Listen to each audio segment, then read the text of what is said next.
Hi everyone, in today's video we are going to make a sesame-crusted grandma pizza topped with sauteed broccoli rub and finished with hot honey out of the oven. For this sesame-crusted grandma-style pizza, I butter the pan as always, but rather than simply pour the olive oil into the center of the pan and turn the dough ball in the oil to coat, I spread the oil evenly across the pan. Then I sprinkle a half cup of sesame seeds into the pan and shake the pan to distribute the sesame seeds evenly.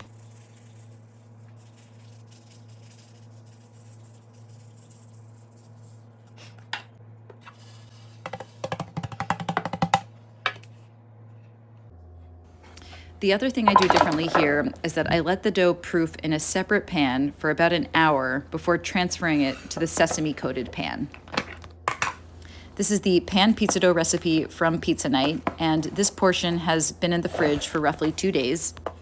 I'm just turning it out into the olive oil and then turning the dough ball to coat so it's evenly coated in olive oil.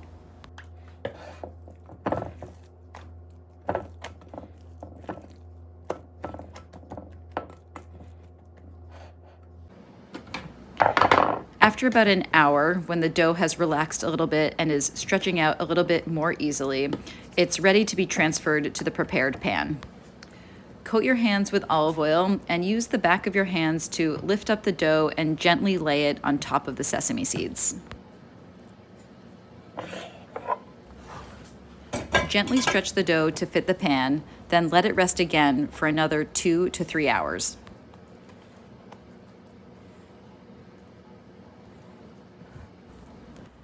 After 2 to 3 hours, the dough will have relaxed even more, and you should be able to stretch it to the edges of the pan if you haven't already been able to do so.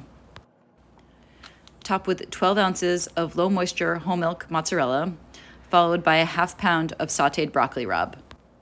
The instructions for sauteing the broccoli rub are included in the recipe. And finally, drizzle 3/4 cup of tomato sauce over the top. I'm using a vodka sauce here, but you can use whatever favorite tomato sauce you like. Drizzle with olive oil and sprinkle with flaky sea salt, then bake at 450 degrees for 22 to 25 minutes on a preheated baking steel or baking stone if you have one.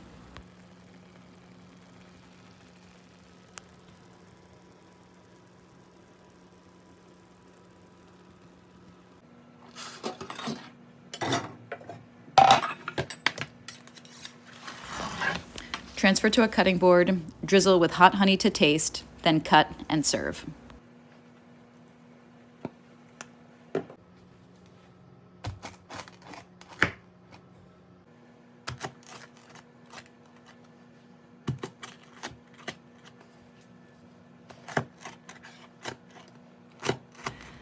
The sesame seed crust is really fun. In addition to adding another element of crunch to the crust, it adds a lot of flavor as well. And the hot honey is so good on this pizza too. So often hot honey is used with pepperoni and other meats, where of course it is delicious, but it's also kind of a perfect match for bitter broccoli rub. As always, I hope you love it. Let me know if you have any questions. Bye.